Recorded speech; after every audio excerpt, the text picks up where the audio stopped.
Okay. We'll click back in here.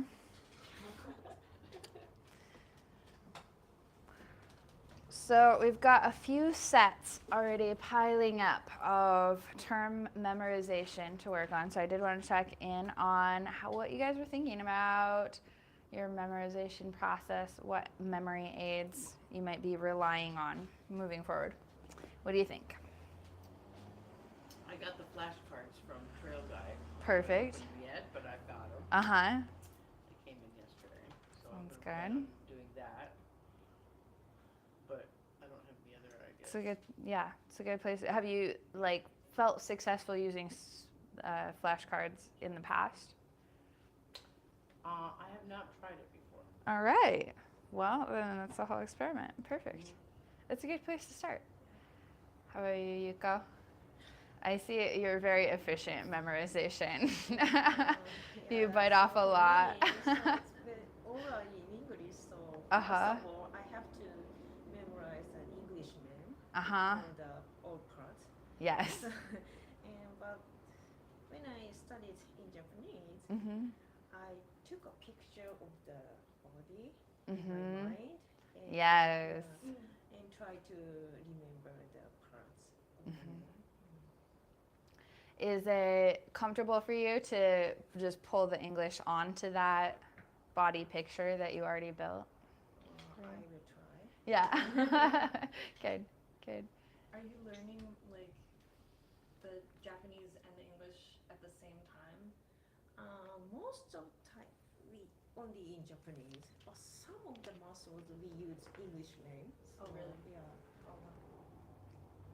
Is there a rhyme or reason to why they would use English name, or is it just random? Yeah, random. Random, yeah. Oh, wow. Awesome.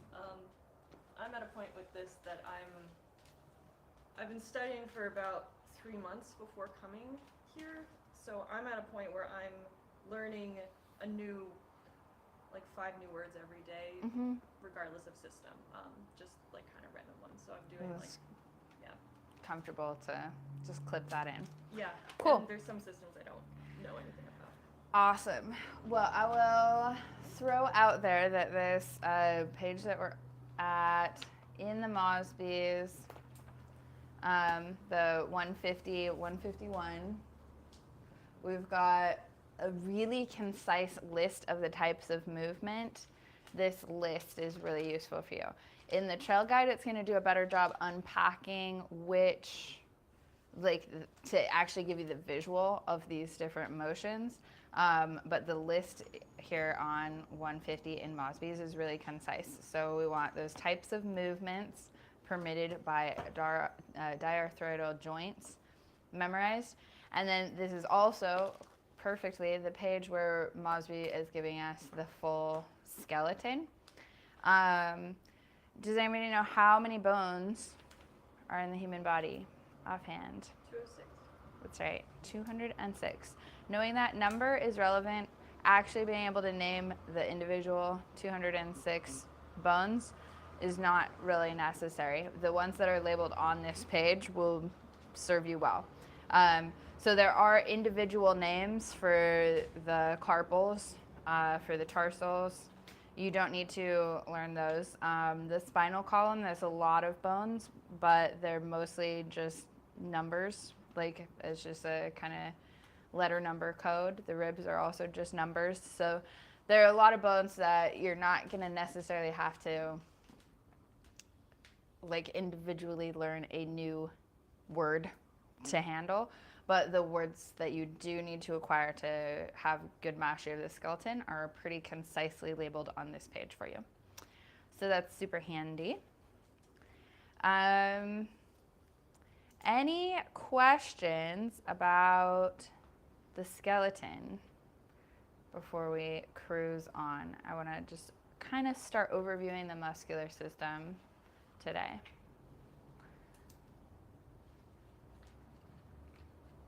What did you say? Any final questions about where we're at with the skeleton? Once I remember my question. I'll come later. Totally. in You my can life. always text them to me too, Okay. or just like group text questions. I'll watch We can back help on each the, other. I'll watch back on the video Yeah. later and see what it was. Totally. Do you guys get the link for the videos? Everybody Yes. found it? Okay. Oh, did you get it? I can email it to you. Oh, yeah. Oh, okay. Perfect. Thank you. That'd be great. All right. Well, then we'll close the skeleton for now, and we do like as we finish kind of covering the overall systems of the body, then we'll start looping again through different like kind of clinical concepts and case studies and stuff. So we will revisit all of these terms in one way or another probably like later on. So we're just kind of whipping through the system so that we're familiar enough as a foundation of knowledge right now, but like still plenty of time to ask questions and continue to fill in the details of all of this type of knowledge.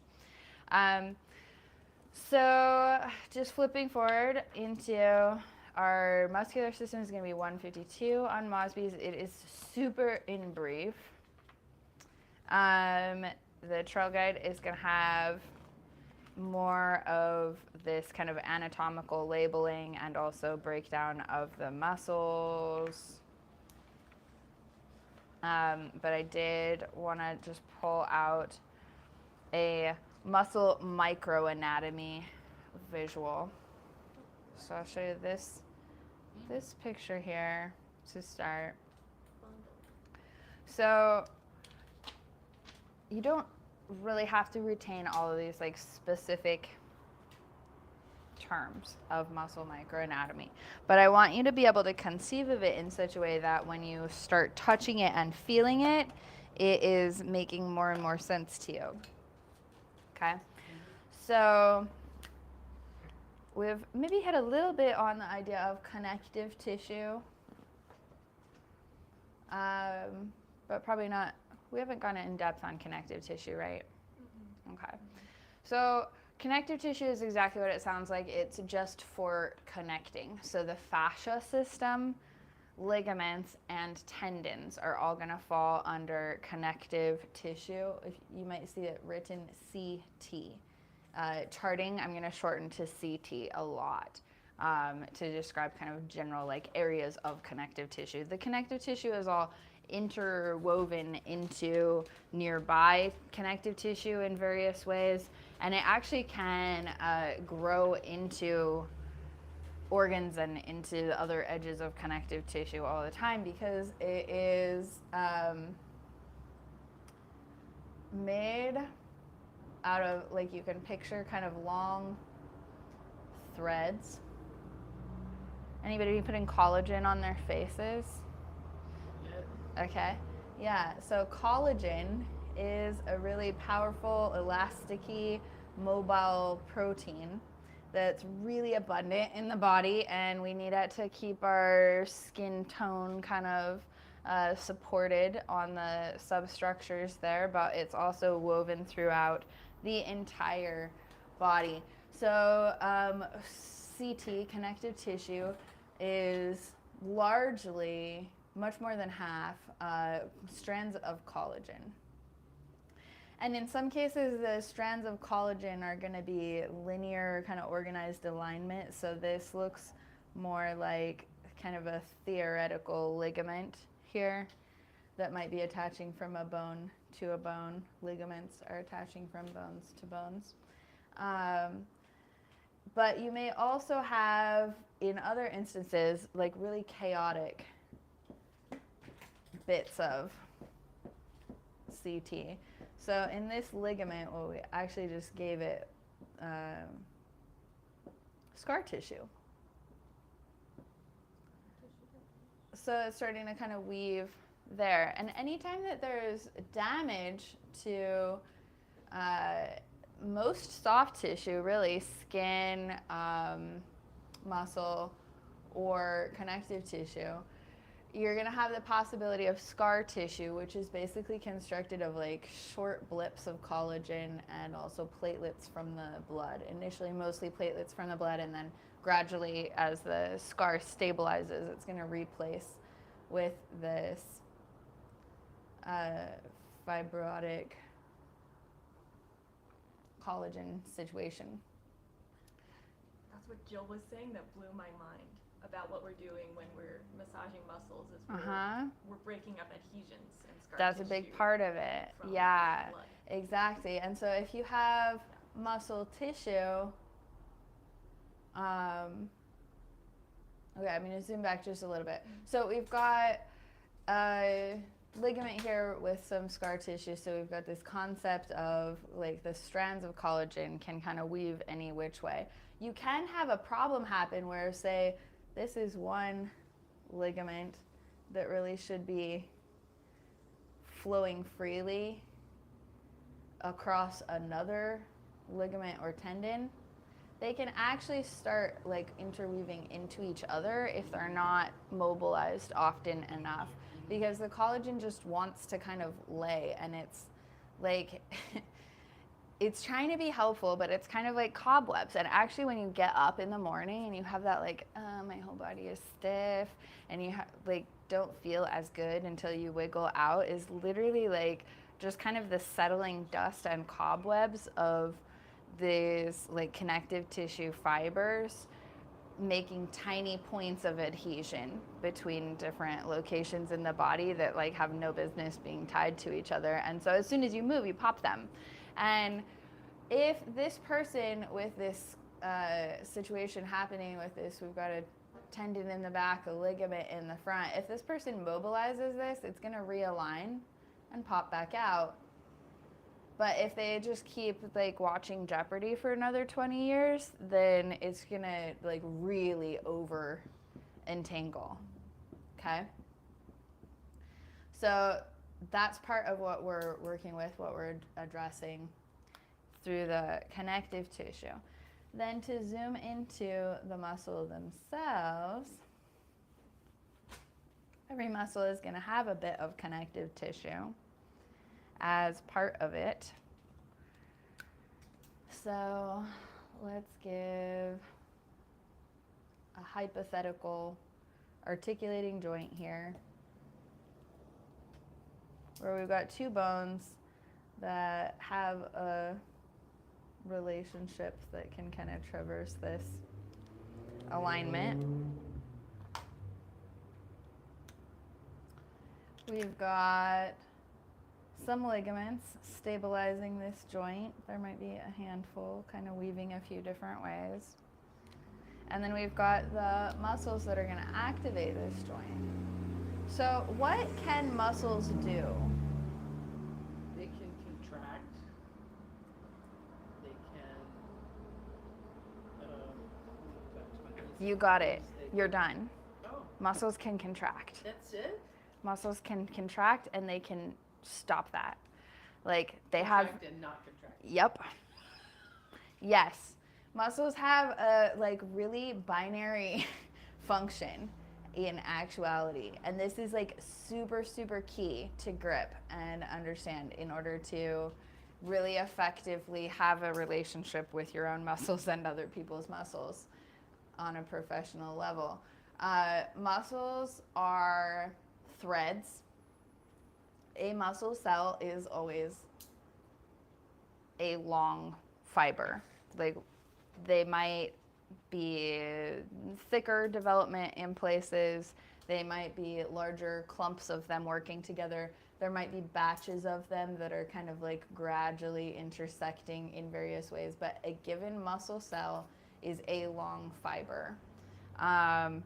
So in the thigh, we're gonna have a really good example of really long cells, right? We're literally talking like muscle cells.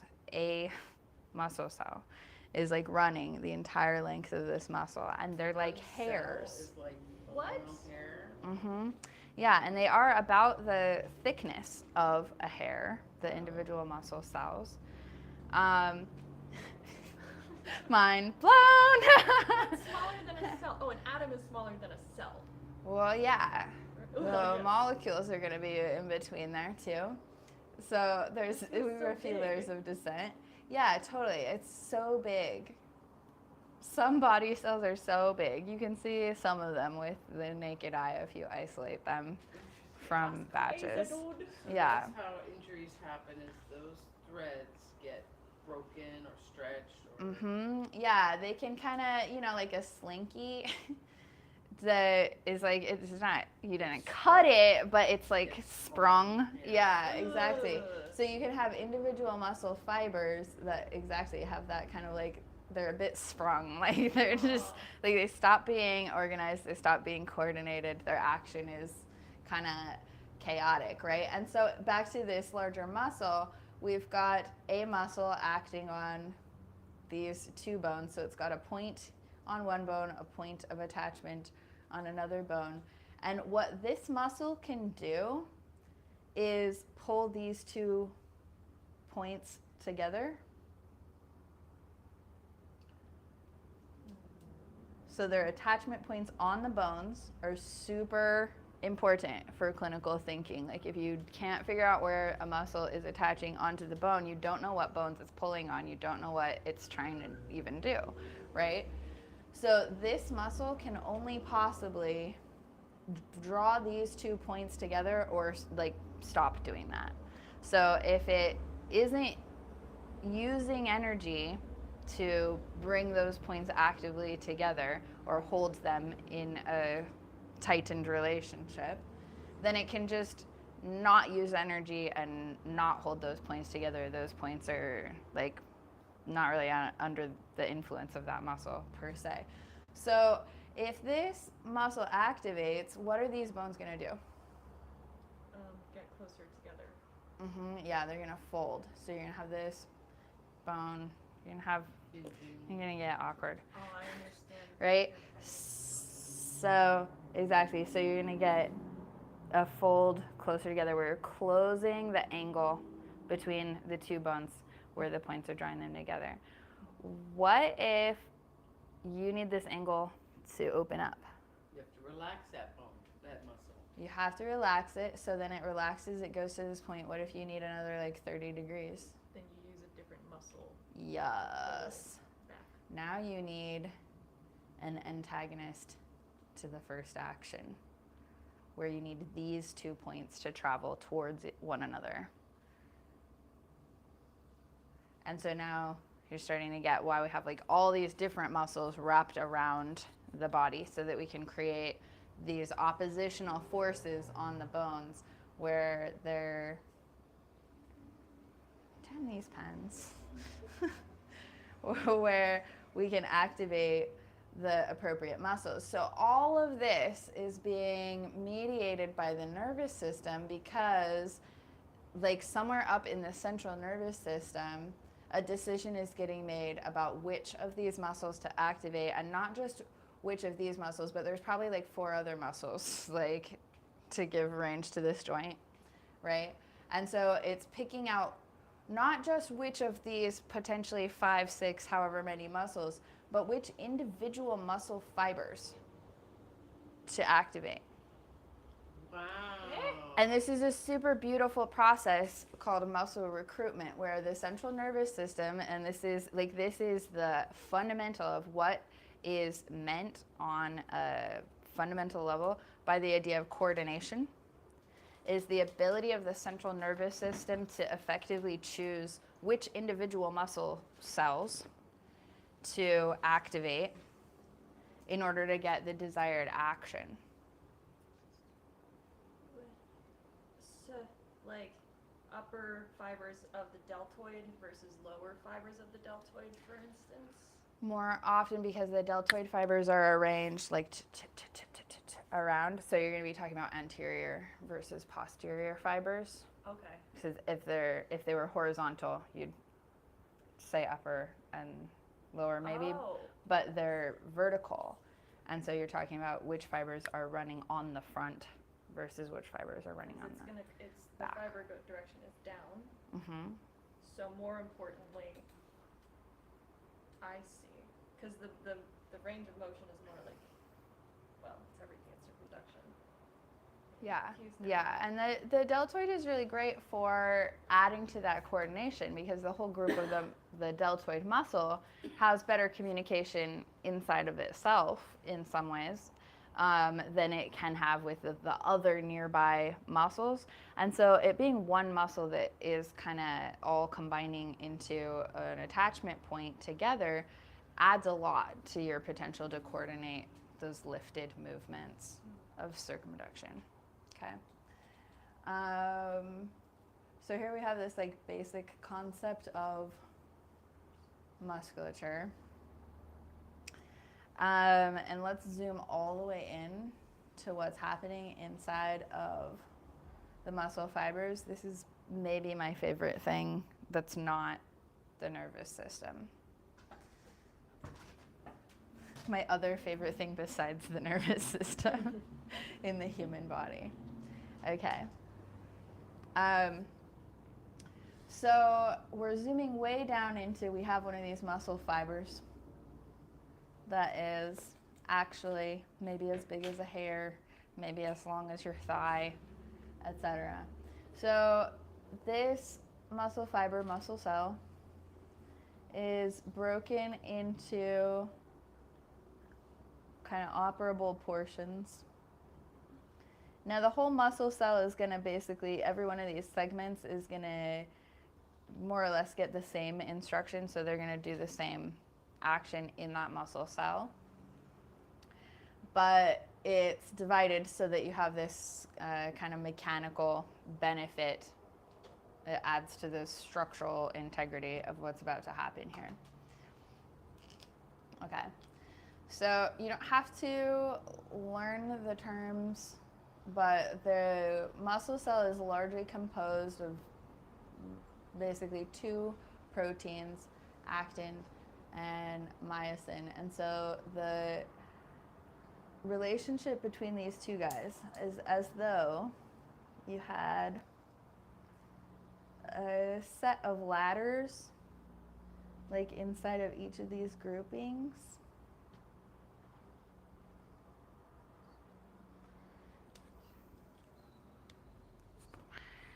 And then there's a caterpillar. You're making this up, aren't you?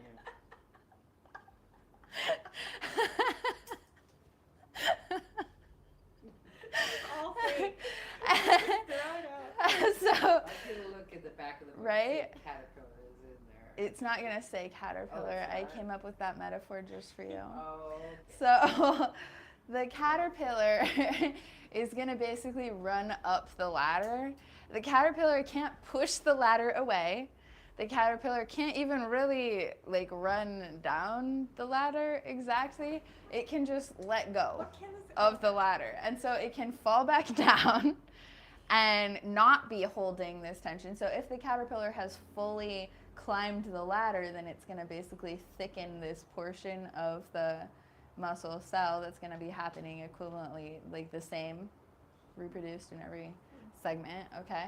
So then you're going to have like a little bit more bulk on the diameter of the fiber while it's fully contracted because it's mushing it into a smaller space linearly. Right. Exactly. And so the combined effect of that is ripped.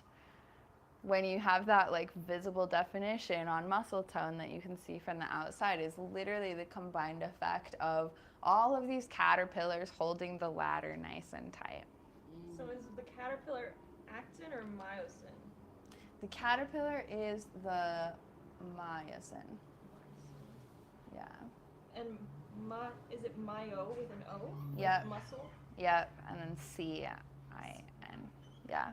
Myosin. Hello. Hello. How you doing, How Kylie? are you? Good. How's everybody doing? Good. Teaching us about caterpillars. We're just doing the caterpillars on the ladder, you know.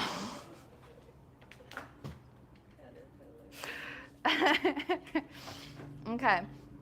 So our little caterpillar friend can fall back down and just kind of like be detached, and then we're going to lengthen out this muscle again. So this is the sensation of stretching when you basically deactivate the grip that the caterpillar has on its little ladder inside of the muscle. So as you're like mechanically popping his little footies off of his little ladder grips. Okay. And that's also what we're doing mechanically as body workers when we're applying friction, when we like manually lengthen the muscle fibers, we're putting fricative pressure on all of those proteins of the muscle and like physically rearranging how they're relating to each other so that that lengthened state can return to the muscle.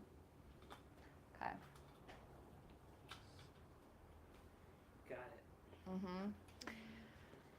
So inside of a given muscle, of course, we don't just have like a bunch of free floating hairs of muscle fibers that could like get all tangled. They're not actually knots. There's no actual knots. Just to clarify, they're not like crisscrossing exactly, like wrapping around each other. Like that would involve parts of them being like actually severed, right, in order for them to spring up and have that out of control relationship.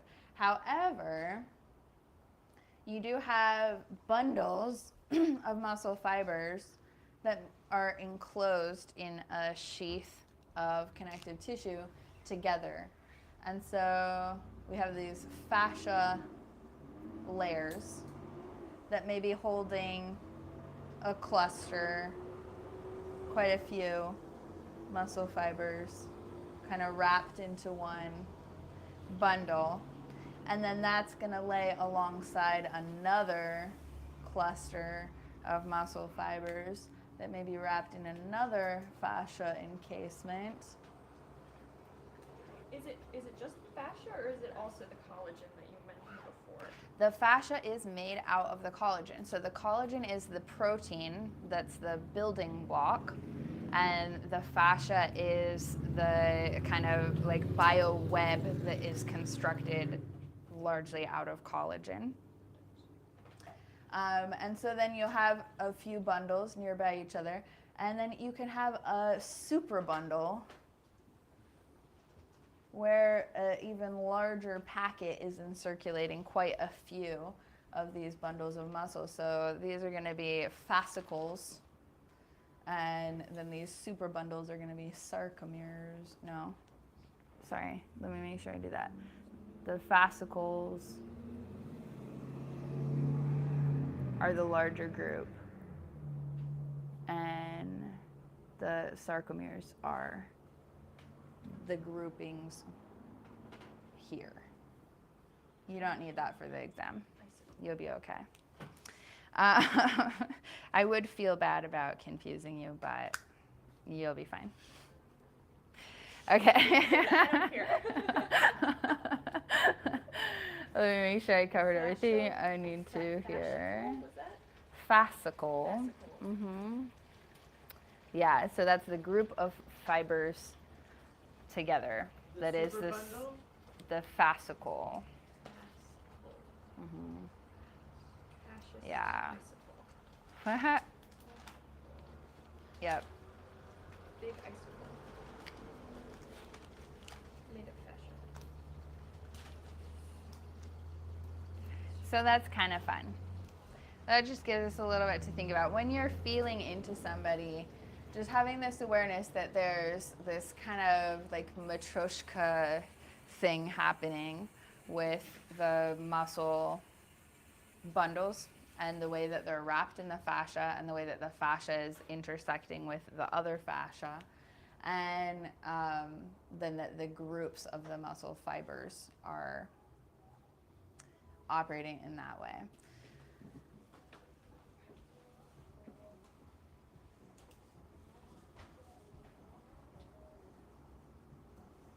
And your hands will kind of accumulate this. Like you'll come to be able to feel in finer and finer definition, like not that you may exactly be pulling down all the way onto the cellular level of the muscle fibers, but that your sensitivity about how the fascia planes are pulling on each other will increase and increase. And so to take the image I just pulled off, I want to zoom out a little bit. So then in the muscle body all together, you'll have these groupings that are wrapped together, and eventually they're going to actually come back to a point. And they're going to feed all of this back into one structural shape. Okay? And then so you'll have the ability for the attachment points there. And that is, we're closing in on time. So this is our concept of how the muscles are structured from within and why they do what they do. And we'll come back next week with a little bit more in-depth on what the specific muscles are doing in specific places and some of the names and shapes and why it works that way. But that is a pretty good start for you guys. Any questions? Yeah, I'm curious about insertion and origin. Mm-hmm. Now, origin is where the bone is more, doesn't move that much. And this insertion is where it's going to move a lot. Right? Yes. Yeah. That is getting to be a little bit outdated. It's still in use, but there's more and more a preference to just describe both as attachment points, because in some cases it's really clear which one is the more stable or like original point for the muscle, but a lot of the muscles were, it was a bit arbitrary when they had to choose like which point was going to be called the origin and which but point. It'll probably be on the test as insertion and origin, right?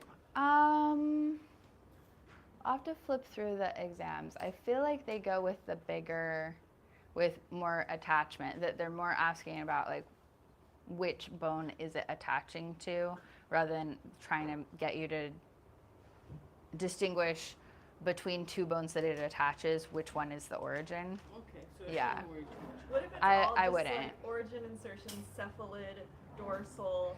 All of it. All of it is just sagittal. All Just the the things most she said outdated is not going to be on exam. there. The entire. This is the old version of the test. I want to ask Kaimi. We should bug him about that. Okay. Attachment points, but that makes a lot Attachment more points. sense. Yes, so that's a little bit more general, just attachment points. And of course, if you conceive of like some of these muscles, the deltoid, like a lot of these muscles, this is a super simplified version of like a muscle that has a single muscle belly and only two attachment points. Yeah.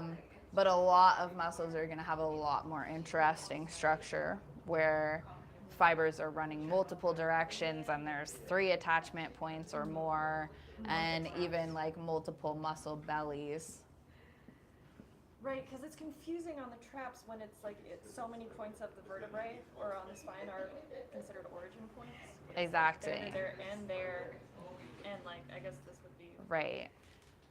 insertion, but I've seen Right. attachment on the quizzes I've done online. Totally. And we do, like, we start out with that, like, we have to just read it from the book and conceive it from the book. But again, the more that you're building it into the body and going through the book with the awareness of your own physical self and, like, marking what you learn about the shape of a muscle into your coordination of that muscle, then that information will be there. And, like, you are unlikely to be sitting on the exam with a muscle that you know the name of and like not be able to come up with what bone it attaches to by the time that you've learned the bones and learned the muscles, right? Yeah. Okay. So let's settle out for just a brief closing moment. Let that work for us. Okay.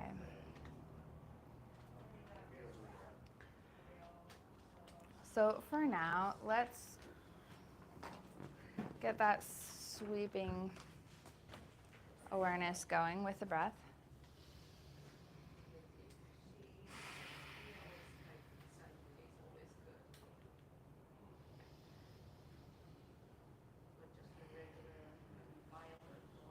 Notice any places in the body that are asking for your attention.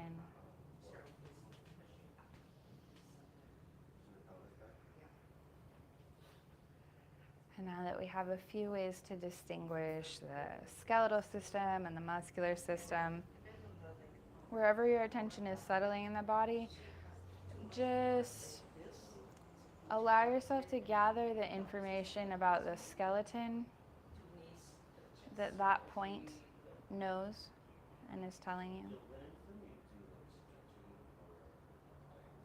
And gather a little bit about the muscular system that that point is telling you.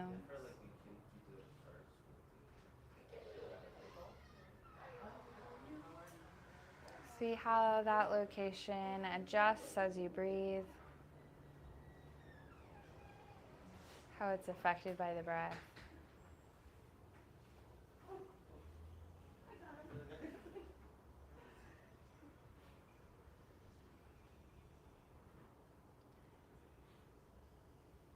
And just allow the mind to let the new terms and ideas, the images that you've just processed on a cognitive level, to settle into the body.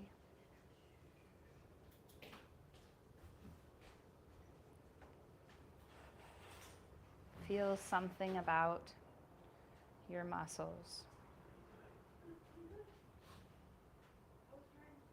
The attachment points, the muscle bellies, the muscle cells. Feel something about the bones, especially bones that felt less familiar. Let them just settle in to your awareness, even if you can't grab the name for it right now, just remembering that that location is like a bookmark in your body, calling you back to fully memorize that term when the time is right.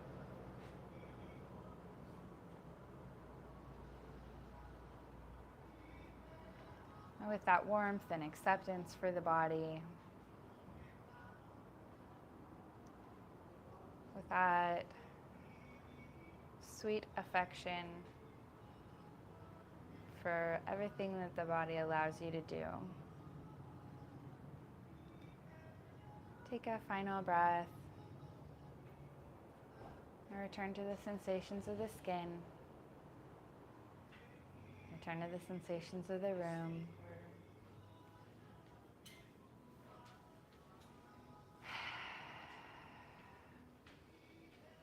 And release all of that. All right. Nicely done, everybody. Thank you. And we will regather next week. We'll be kind of adjusting to our Tuesday, Thursday rhythm for me in here starting at 9 o'clock for next week. Tuesday, Thursday, next week, 9 o'clock. Yep. Okay. And your same 10 o'clock Mondays. Did everybody get this note down? Yeah, 10 o'clock. Oh, let me send you the. Hi, everybody. Hello, how's it going? I'm doing good. Thank you.